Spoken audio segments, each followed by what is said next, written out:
तो फाइनली आपके सामने मैंने डार्क रिएक्शन का तीनों मैकेनिज्म की सारी भेद खोल के रख दी अब तक कि क्या है तीनों मैकेनिज्म, कैसे डेवलप किया, कौन किससे पहले। इस पूरी कहानी में आपके सामने दो कार्बोक्सिलेज एंजाइम का जिक्र हो गया। अब मैं इस दो कार्बोक्सिलेज एंजाइम को थोड़ा डिटेल में ले लेता हूं। अगर आप इस दोनों कार्बोक्सिलेज एंजाइम की एक्टिविटी को समझ गए तो फिर नया आया है अभी लेके, तो फिर अगर आप दोनों की एक्टिविटी को समझ गए तो फिर समझो कि आपका खेला हो गया। आप समझ गए, फिर तो सारे तीनों प्रोसेसेस आप समझ गए, चाहे वो C3 हो, चाहे वो C4 हो, चाहे वो कैम हो। ठीक है, समझिएगा ध्यान से। एक है रोबिस्को और एक है पेप्केज। रोबिस्को का भी आपको फुल फॉर्म पता है, रेबुलोज बिसफॉस्फेट कार्बोक्सिलेज और ऑक्सीजनेज, दो में से एक एक्टिविटी एट अ टाइम करेगा, लेकिन दोनों करने की एबिलिटी है। पीपी का फुल फॉर्म है फॉस्फोइनोल पायरुवेट कार्बोक्सिलेज। इन दोनों के कुछ पॉइंट मैं आपको बताता हूँ जो आपको एकदम याद ही रखना है अच्छे से। ठीक है, कुछ पॉइंट है इन दोनों के बारे में। तो पहले मैं किसके बारे में बता दूं, रोबिस्को के बारे में। सुनना, ये क्या कराएगा, RUBP का जो 5 कार्बन कंटेनिंग कंपाउंड है, या तो उसका कार्बोक्सिलेशन कराएगा, या तो उसका RUBP का, या तो उसका ऑक्सीजनेशन कराएगा। अगर कार्बोक्सिलेशन कराएगा तो प्रोसेस वही Calvin cycle, dark reaction, C3 cycle बनेगा। और अगर ऑक्सीजनेशन कराए तो प्रोसेस कराता है फोटो रेस्पिरेशन, जिसको हम कल पढ़ेंगे डिटेल में। तो रोबिस्को के पास दोनों एबिलिटी है। पहली पॉइंट, रोबिस्को के पास दोनों एबिलिटी है, डुअल नेचर है इसका। ठीक है, आपको बच्चों में बता दूं, रोबिस्को की जिक्र पहले भी हो चुकी है। कोई बताएगा रोबिस्को एक मल्टी सब यूनिट प्रोटीन है और इसमें टोटल कितने पॉलीपेप्टाइड चेन होते हैं? कोई बच्चा बताना चाहेगा तो बताओ। रोबिस्को एक जो पॉलीमेरिक प्रोटीन है, इसमें टोटल कितने पॉलीपेप्टाइड चेन होते हैं? तो बताओ, आपको पता है? 16 पॉलीपेप्टाइड चेन 16 पॉलीपेप्टाइड चेन होते हैं। उस 16 में 8 एक जैसा होता है और 8 एक जैसा होता है। क्यों होता है जी? तो मैंने कहा था कि जो एक्चुअल में 8 पॉलीपेप्टाइड चेन है वो बना क्लोरोप्लास्ट के जीन के कंट्रोल में, और 8 बना न्यूक्लियस के जीन के कंट्रोल में। तो न्यूक्लियस के जीन के कंट्रोल में पॉलीपेप्टाइड चेन अंदर तो नहीं बनेगा ना न्यूक्लियोप्लाज्म में, वहां बना क्या, एमआरएनए। एमआरएनए आया साइटोप्लाज्म में, और साइटोप्लाज्म में हुआ ट्रांसलेशन, बना पॉलीपेप्टाइड चेन। और तब वो पॉलीपेप्टाइड चेन क्लोरोप्लास्ट के अंदर इंपोर्ट किया गया, और उसके अंदर स्ट्रोमा में पहले से ही उसके जीन की प्रेजेंस में, क्लोरोप्लास्ट के जीन की प्रेजेंस में, जो उसका अपना डीएनए है, उसके जीन के प्रेजेंस में 8 पॉलीपेप्टाइड चेन बनकर तैयार है, और दोनों को असेंबल करके एक रोबिस्को एंजाइम बनाया गया। और स्ट्रोमा में घने बड़े एंजाइम है, रोबिस्को बहुत सारे एंजाइम है स्ट्रोमा में, क्लोरोप्लास्ट के स्ट्रोमा में। तो मल्टी सब यूनिट एंजाइम है, और इसके जो बाइंडिंग साइट है उस पे CO2 की भी बाइंडिंग साइट है और O2 की भी बाइंडिंग साइट है। बट एट अ टाइम जो दोनों की बाइंडिंग साइट है सेम है, एक ही साइट पर CO2 भी बाइंड कर सकता है और O2 भी बाइंड कर सकता है। सुन लो और कान खोल के, बट एट अ टाइम एक ही बाइंड करेगा, या तो CO2 या तो O2। तो सुनो बात कान खोल के। अब मैं रोबिस्को के बारे में आपको बता रहा हूँ 4 पॉइंट, जो आपको रोबिस्को के बारे में वो चारों पॉइंट याद रखना है। पहला कि रोबिस्को एक ऐसा एंजाइम है, रोबिस्को एक ऐसा एंजाइम है जो नेचुरली उसका टेंडेंसी होता है CO2 के साथ बाइंड करने के साथ, बट और कम होता है O2 के साथ, बट ये नेचुरली वर्क करता ही नहीं है। मतलब नेचुरल टेंडेंसी के अकॉर्डिंग वर्क नहीं करता है। जैसे मैं आपको एक घरेलू एग्जांपल से बताता हूँ। भगवान ने इंसानों का एक नेचर बनाया है कि इंसान वो होता है जो दूसरे इंसान के काम आए, इंसान वो होता है जो दूसरे की भावनाओं का कदर करे, दूसरे की भावनाओं को समझे। ये इंसानों का एक प्रवृत्ति बनाया है भगवान ने। मगर कुछ लोग ऐसे होते हैं जो नेचर ने जो बनाया है उसके खिलाफ ही चलते हैं, उस पे नहीं चलते हैं। प्रवृत्ति उनकी भी वही है, लेकिन उसके उस अकॉर्डिंग वो चलते नहीं है, वो करते हैं अपने अकॉर्डिंग। वैसा ही है रोबिस्को, और जो ऐसा करते हैं ना वो हमेशा खतरनाक साबित होते हैं, और रोबिस्को भी खतरनाक साबित होगा। सुनना ध्यान से। नेचर तो इसकी क्या थी कि CO2 के साथ बाइंड करे, तो अगर ये CO2 के साथ बाइंड करता है ना तब तो कोई प्रॉब्लम ही नहीं था। लेकिन अगर O2 के साथ बाइंड करेगा तो प्रॉब्लम है, क्योंकि प्रोसेस चलेगा फोटो रेस्पिरेशन, और फोटो रेस्पिरेशन प्लांट के लिए हार्मफुल इफेक्ट है। ओवरऑल हार्मफुल इफेक्ट है। तो कह रहे हैं कि फिर ये जो रुबिस्को है तो फिर रुबिस्को O2 के साथ बाइंड करेगा कि CO2 के साथ बाइंड करेगा, नेचुरल टू टेंडेंसी है CO2 के साथ बाइंड करने की, लेकिन वो नेचुरली तो वर्क करता नहीं, तो वर्क करता कैसे? तो सुनो कान खोल के, ये वर्क करता है कंसंट्रेशन बेस्ड मैनर पर, कंसंट्रेशन बेस्ड मैनर पर। जिसकी कंसंट्रेशन ज्यादा उसके अकॉर्डिंग, अगर CO2 की कंसंट्रेशन ज्यादा है तो ये RuBP का करा देगा कार्बोक्सिलेशन, और अगर O2 का कंसंट्रेशन ज्यादा है तो ये करा देगा RuBP का ऑक्सीजनेशन। और अगर ये कार्बोक्सिलेशन कराएगा तब तो कोई हानि वाली बात नहीं है, फाइनली ऑर्गेनिक कंपाउंड का सिंथेसिस होना है। अगर ये ऑक्सीजनेशन कराएगा तो भी ऑर्गेनिक कंपाउंड का सिंथेसिस होगा, प्रोसेस कराएगा फोटो रेस्पिरेशन, मगर कुछ नुकसान भी होगा। क्या नुकसान होगा उसकी जिक्र हम कल करेंगे। तो यानी कि आप कहेंगे रुबिस्को ऐसा एंजाइम है जिधर दम उधर हम, सुने होंगे बचपन में कहावत, जिधर दम उधर हम, जीत मामू जीत जे जीतल है से ओकरे दिस, ये कहावत सुने होंगे आप गांव घर में। हिंदी में कहते हैं इसको जिधर दम उधर हम, मतलब जिसका कंसंट्रेशन ज्यादा उसकी तरफ झुकाव हो जाएगा इसका रुबिस्को का। ये ऐसा खतरनाक आदमी है, ये कार्बोक्सिलेशन भी करा सकता है और ऑक्सीजनेशन भी करा सकता है। दूसरा बात जो इसके बारे में ध्यान रखना है, रुबिस्को एक ऐसा एंजाइम है जो केवल दिन में काम करता है, रात में काम नहीं करता है, चाहे किसी भी प्लांट में हो, केवल दिन में काम करता है, रात में काम नहीं करता है। ये दूसरा पॉइंट। तीसरा पॉइंट, कान खोल कर सुनो, तीसरा पॉइंट क्या कह रहा हूँ, रुबिस्को पूरे लिविंग वर्ल्ड का मोस्ट एबंडेंट एंजाइम है। क्या कह रहा हूँ, रुबिस्को पूरे लिविंग वर्ल्ड का मोस्ट एबंडेंट एंजाइम है, पूरे लिविंग वर्ल्ड का मोस्ट एबंडेंट एंजाइम। और बोलो क्या बोलना है? तो क्यों है जी? इसका कारण है, सुनना मेरी बात कान खोल के। एक्चुअल में ना रुबिस्को एक स्लो एक्टिंग एंजाइम है, ये काफी स्लोली काम करता है। रुबिस्को फास्ट एक्टिंग एंजाइम नहीं है, ये स्लो एक्टिंग एंजाइम है। और सुनना ध्यान से, अगर कोई भी चीज स्लोली एक्ट कर रही है तो जाहिर सी बात है कि अगर उस एक्शन को जल्दी जल्दी परफॉर्म कराना है तो ऐसे ऐसे स्लो वर्क करने वाले ज्यादा मेंबर को होना जरूरी है। हेलो, फॉर एग्जाम्पल, अगर आपको मकान बनाना है, अगर इस मकान बनाने के लिए आप 10 वर्कर रखते हैं और वो 10 वर्कर मिलकर 10 दिन में मकान के आपको फिनिश करके दे देता है, लेकिन अगर आप चाहते हैं कि वो 10 वर्कर ढंग से काम नहीं कर रहा, अगर आप चाहते हैं इस मकान को जो है फिनिश कराना है 2 दिनों में, तो काम करो, आप वर्कर उसी लेवल का ला पाएंगे, आपके पास उससे बढ़िया वर्कर ही नहीं है, तो आप वैसे वैसे कितने वर्कर रख लो, 50 वर्कर रख लो जी, आपका काम 2 दिन में निपट जाएगा। समझ रहे हैं? इसका मतलब जो चीज स्लो एक्ट करता है उसका जनसंख्या ज्यादा होता है, क्योंकि अगर फास्ट एक्ट करेगा तो जनसंख्या ज्यादा रखने की जरूरत है ही नहीं। That's why Rubisco is the most abundant enzyme on living world because it's the slow acting enzyme. एक बात तो याद रख। नेक्स्ट बात जो याद रखनी है रुबिस्को के बारे में, रुबिस्को को अपना एक्शन परफॉर्म करने के लिए को फैक्टर के फॉर्म में मेटल आयन चाहिए, और वो है मैग्नीशियम +2, वो है मैग्नीशियम +2। और एक बात क्या याद रखनी है, रुबिस्को हमेशा एल्कलाइन मीडियम में ही वर्क करेगा, एल्कलाइन पीएच पर ही वर्क करेगा।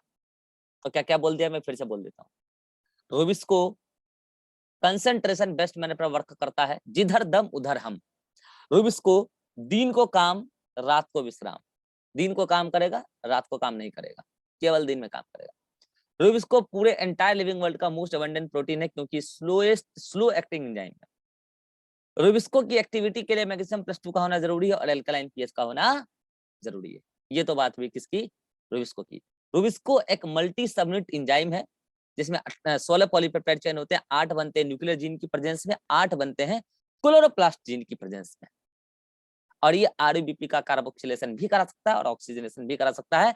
आई थिंक आपको रुबिस्को के बारे में सारी पता चल चुकी होगी।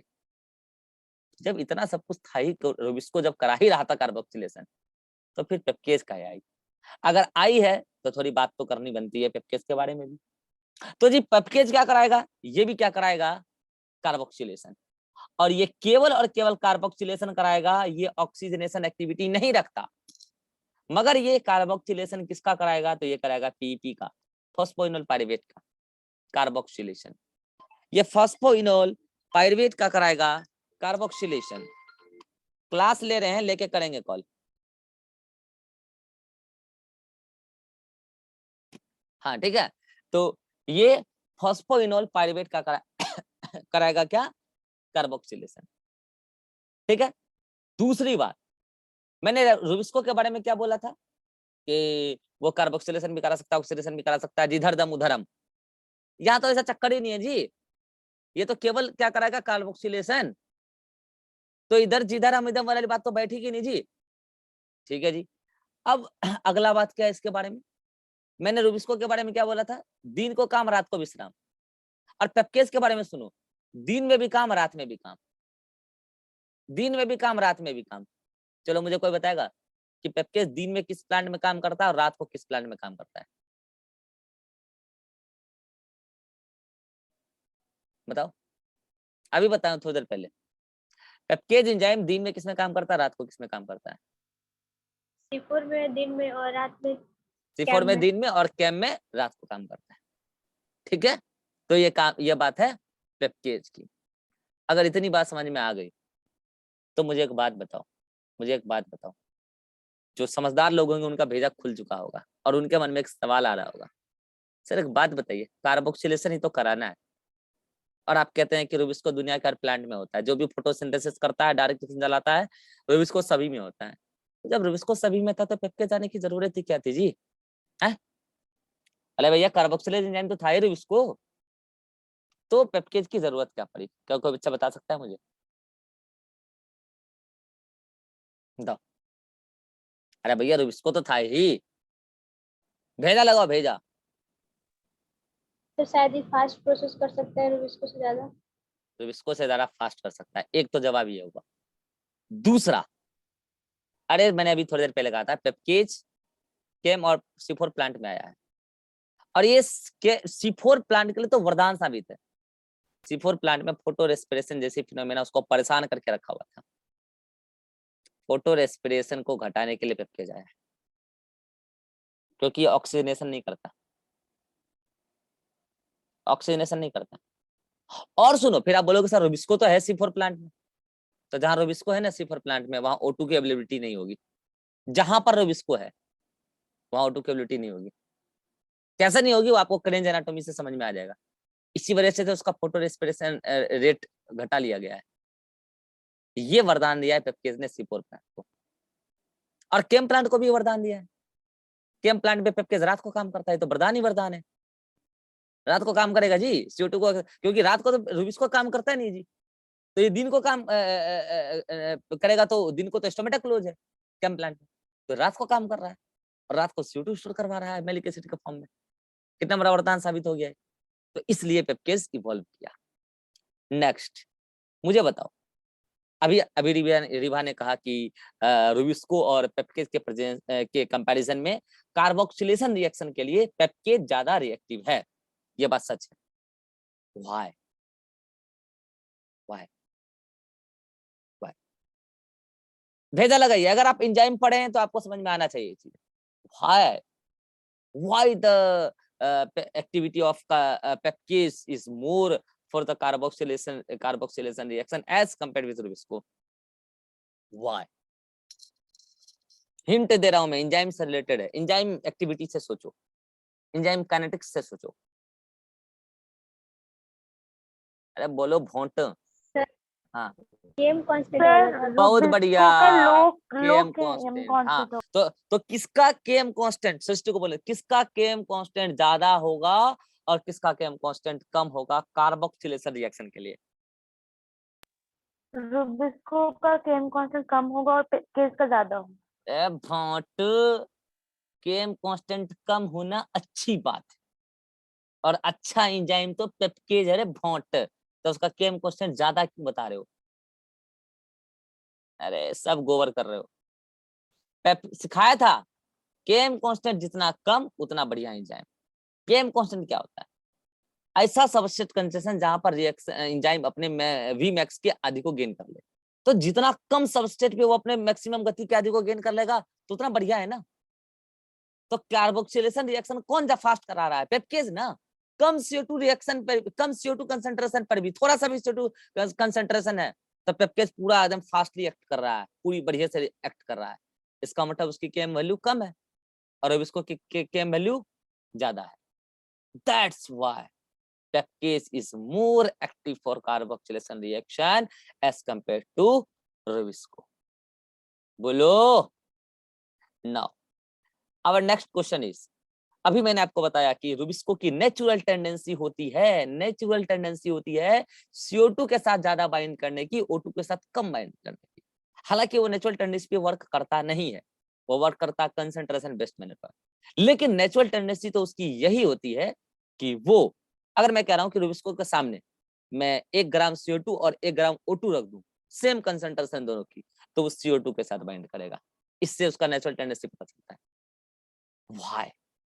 Why Rubisco have more affinity to bind with CO2 as compared to O2? Why? Hint मार रहा हूं फिर मैं, एंजाइम काइनेटिक्स से ही रिलेटेड है. बताओ, सोच के बताओ जल्दी.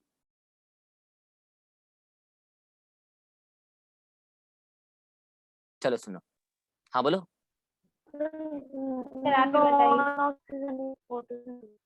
नहीं, अभी ऑक्सीजनिक फोटोसिंथेसिस की बात अभी नहीं आएगी, अगले स्टेप में आएगी. हाँ और बोलो रिवा, क्या बोल रहे हो? बोले आप ही बताइए. हाँ, RUBP के साथ जोड़ना है CO2 और O2, यानी कि 2 प्रोसेस चल रहा है, कार्बोक्सिलेशन और ऑक्सीजनेशन. और RUBP के साथ कार्बोक्सिलेशन रिएक्शन जोड़ने के लिए, कार्बोक्सिलेशन कराने के लिए Km कांस्टेंट कम है रुबिस्को की, और ऑक्सीजनेशन कराने के लिए Km कांस्टेंट ज्यादा है. ये तो आपने तर्क दिया कि क्यों उसकी एफिनिटी CO2 के साथ ज्यादा और क्यों O2 के साथ कम, क्योंकि Km कांस्टेंट कार्बोक्सिलेशन रिएक्शन के लिए रुबिस्को की ज्यादा कम है, और Km कांस्टेंट ऑक्सीजनेशन रिएक्शन के लिए रुबिस्को की ज्यादा है. Now my next question is, why there is the less value of Km constant for carboxylation of RUBP, and why there is a more Km value Km constant for oxygenation of RUBP by a Rubisco enzyme? Why? ऐसा क्यों? दिमाग लगाओ. अब मैं आपको hint देता हूं, कल जो मैंने आपको इवोल्यूशन पढ़ाया था, इवोल्यूशन ऑफ मेटाबॉलिक पाथवे, वहां से आपको इसका आंसर मिल जाएगा. Why?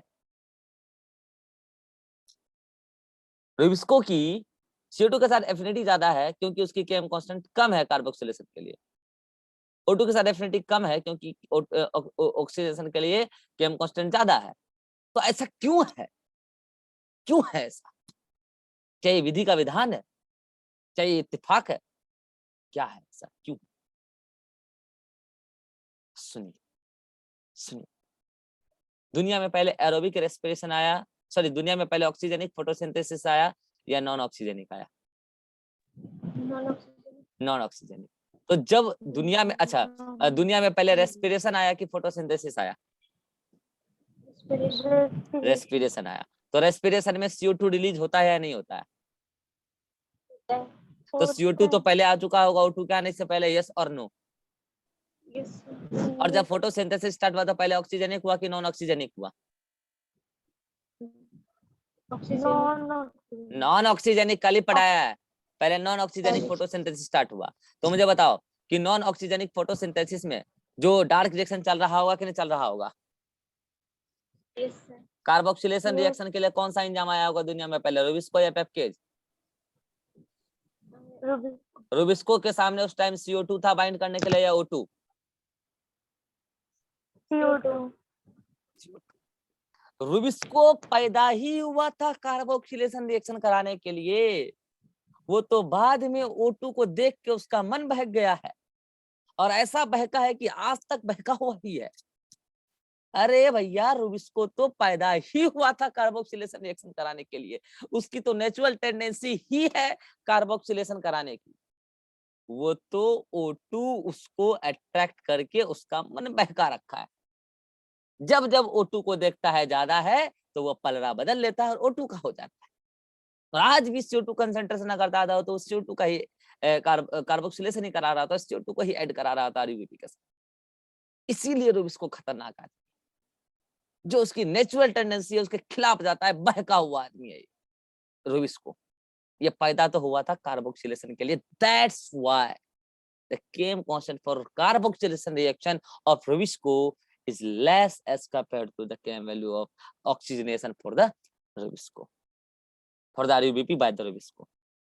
बोलो, ये सब बात आपको कहीं नहीं मिलेगा, कोई टीचर नहीं पढ़ाते भैया। आप मंडी घूम लेना इधर से उधर, आप अपने पटना से बाहर निकलना, उधर कोटा वोटा चले जाना, उधर Delhi Willey Jaipur Banaras Banaras local coaching चलता है बहुत सारे, इधर उधर घूम लेना हर जगह, इधर ही मिलेगा सब कंटेंट। इसके लिए बहुत मैंने तपस्या करी भाई साहब, आपको मैंने बताया था, बहुत मेहनत करा है इसके लिए। रीजन समझिए, लॉजिक को पकड़िए, रट्टू तोते मत बनिए। वो तो कोई भी बन जाएगा, वो तो कोई भी बना रहे हैं लोग, लोग तो बना ही रहे हैं।